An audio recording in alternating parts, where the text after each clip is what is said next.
Imaginez, un instant, lever les yeux vers la voûte céleste, non pas pour y chercher la pâle lueur d'une étoile familière ou la traînée fugace d'une météore, mais pour ressentir. Ressentir la force silencieuse, invisible et pourtant irrésistible, qui nous entraîne. Une force cosmique d'une ampleur si vertigineuse qu'elle défie notre imagination, une puissance gravitationnelle d'une magnitude insondable qui ne se contente pas de modeler les destins d'astres isolés, mais qui sculpte les flux entiers de galaxies. Nous, la Voie lactée, notre île de milliards d'étoiles, sommes pris dans ce courant, un fleuve cosmique qui serpente à travers l'infini, nous emportant irrémédiablement vers un point mystérieux, une énigme gravitationnelle que nous avons baptisée, le Grand Attracteur. Ce n'est pas une simple curiosité lointaine, mes amis des étoiles. C'est le cœur battant d'un immense maelstrom gravitationnel, un abîme insondable qui dévore littéralement l'espace-temps autour de lui, tirant à lui des millions et des millions de galaxies. Pensez à l'échelle, la Voie lactée est déjà un gigantisme stupéfiant, s'étendant sur 100 000 années-lumière. Pourrait-on la traverser en avion? Il faudrait des milliards d'années. Or, notre galaxie, avec toutes ses poussières d'étoiles et ses mondes oubliés, n'est qu'une feuille ballottée dans un courant majestueux, une danse cosmique initiée par cette entité monumentale, le Grand Attracteur. Sa portée est si vaste qu'elle englobe ce que les astronomes appellent le superamas de l'Aniakea, un nom hawaïen signifiant « immense ciel », notre propre patrie galactique, une agglomération de plus de 100 000 galaxies, étirée sur un demi-milliard d'années-lumière. Et au sein de cette toile gigantesque, au-delà de nos amas galactiques familiers, se trouve le point de convergence, le centre de gravité vers lequel tout ce fleuve de matière cosmique s'écoule. Pour comprendre cette mécanique céleste, il faut d'abord plonger dans l'intimité de la gravité, cette force si omniprésente et pourtant si mal comprise. Ce n'est pas une simple attraction entre deux corps, mais une déformation de l'espace-temps lui-même, comme une boule de bowling déforme la surface d'un trampoline. Plus la masse est grande, plus la déformation est profonde, et plus l'attraction est puissante. Sur des échelles galactiques, c'est cette déformation qui orchestre la danse des étoiles, qui rassemble les galaxies en amas, et qui, à un niveau encore plus grand, assemble les amas en superamas. Le Grand Attracteur n'est rien d'autre qu'une concentration de matière d'une densité et d'une ampleur quasi inimaginable, créant une fosse gravitationnelle si profonde que même la gigantesque Voie lactée ne peut lui échapper.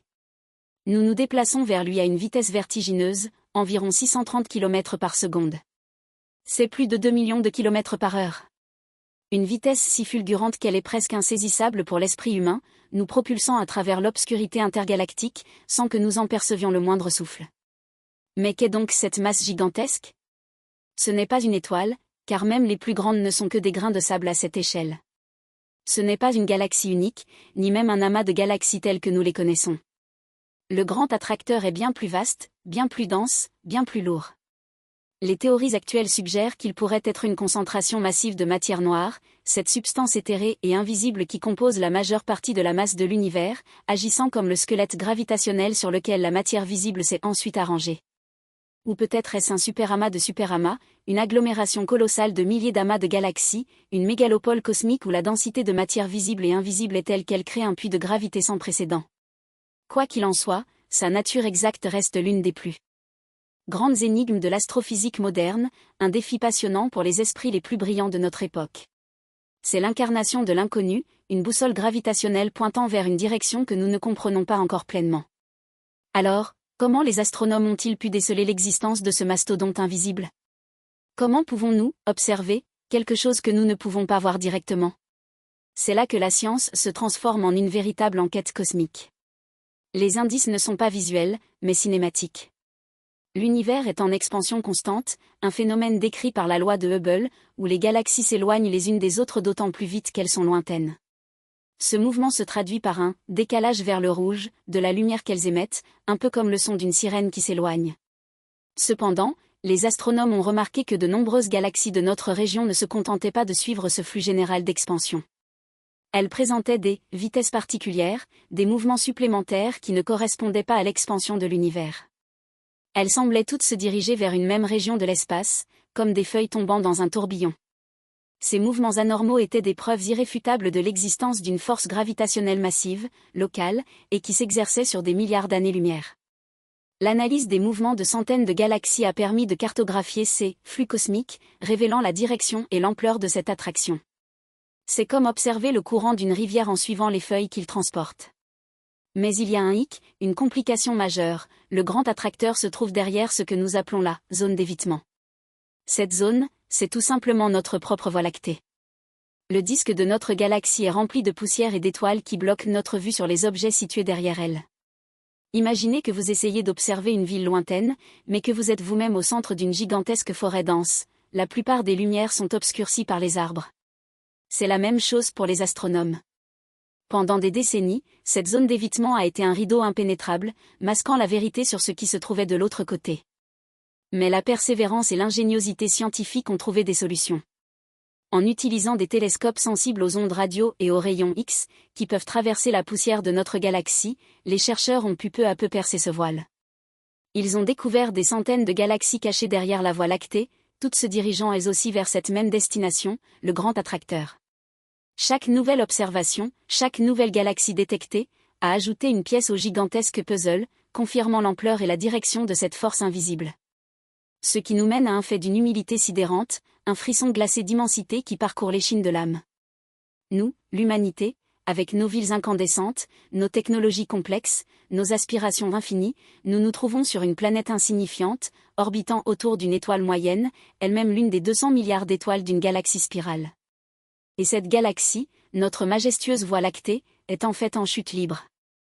Nous ne sommes pas statiques, ni même en expansion passive. Nous tombons. Nous sommes aspirés par une force que nous ne pouvons ni voir, ni comprendre entièrement, vers un destin lointain et incertain. Cette chute dure depuis des milliards d'années et se poursuivra pendant des milliards d'autres. Elle est une illustration poignante de notre place réelle dans le cosmos, minuscule, insignifiant à l'échelle des titans, mais doté de la capacité unique de contempler et d'essayer de comprendre l'immensité qui nous entoure. Le vertige ne s'arrête pas là. Les modèles cosmologiques suggèrent même que le grand attracteur lui-même n'est qu'une étape dans une hiérarchie gravitationnelle encore plus grande.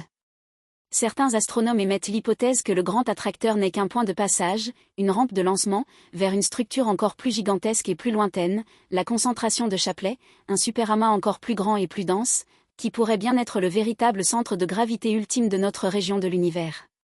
C'est un peu comme si nous pensions que notre rivière se jetait dans un lac, alors qu'elle n'est en fait qu'un affluent d'un fleuve encore plus puissant, qui lui-même se jette dans l'océan. L'univers, dans son infinie complexité, nous révèle sans cesse de nouvelles couches de son mystère, nous poussant à repousser les limites de notre savoir, à affiner nos instruments et à perfectionner nos théories. Et que se passera-t-il, un jour, lorsque la Voie lactée atteindra le grand attracteur ? La réponse est à la fois fascinante et lointaine. D'abord, il faut des milliards d'années pour parcourir cette distance. D'ici là, l'univers aura beaucoup évolué. Ensuite, le mouvement n'est pas une simple collision. Les galaxies sont principalement constituées de vide. Lorsque deux galaxies entrent en collision, les étoiles et les planètes ne se heurtent que très rarement. Ce sont les nuages de gaz et de poussière qui interagissent, déclenchant des vagues de formation d'étoiles ou, au contraire, les éjectant. La Voie lactée ne sera pas avalée, au sens propre, mais plutôt intégrée, fusionnée dans une structure encore plus grande. Elle perdra peut-être son identité, ses contours familiers s'estomperont, et elle deviendra une composante parmi d'autres de cette gigantesque danse gravitationnelle. Ce mystère persistant du grand attracteur, cette force invisible qui nous façonne et nous pousse, est une invitation permanente à l'humilité et à la curiosité. Il nous rappelle que même ce que nous percevons comme l'immobilité des cieux est en réalité un ballet cosmique d'une intensité insensée, où des forces gigantesques tirent les ficelles de l'existence. Chaque étoile que nous voyons scintiller est un phare dans l'immensité, mais chaque galaxie lointaine est une carte menant à des frontières encore inexplorées. Le grand attracteur est plus qu'un simple phénomène astrophysique, c'est un miroir tendu vers notre propre condition, une question silencieuse posée à l'humanité sur notre place dans l'infini. Il nous murmure que l'univers est un océan d'inconnus, vaste et majestueux, et que nous n'en explorons encore que les rives. Continuons d'explorer ensemble ces rives, à percer les voiles de l'inconnu, à sentir le frisson de la découverte. Si ce voyage à travers les abysses du cosmos vous a transporté, si la poésie des étoiles vous a touché, alors abonnez-vous à notre chaîne pour ne manquer aucune de nos prochaines explorations. Ensemble, nous continuerons à lever les yeux, non pas pour voir, mais pour comprendre, pour ressentir, et pour nous émerveiller devant l'infinie beauté et le mystère éternel de l'univers. Le voyage ne fait que commencer.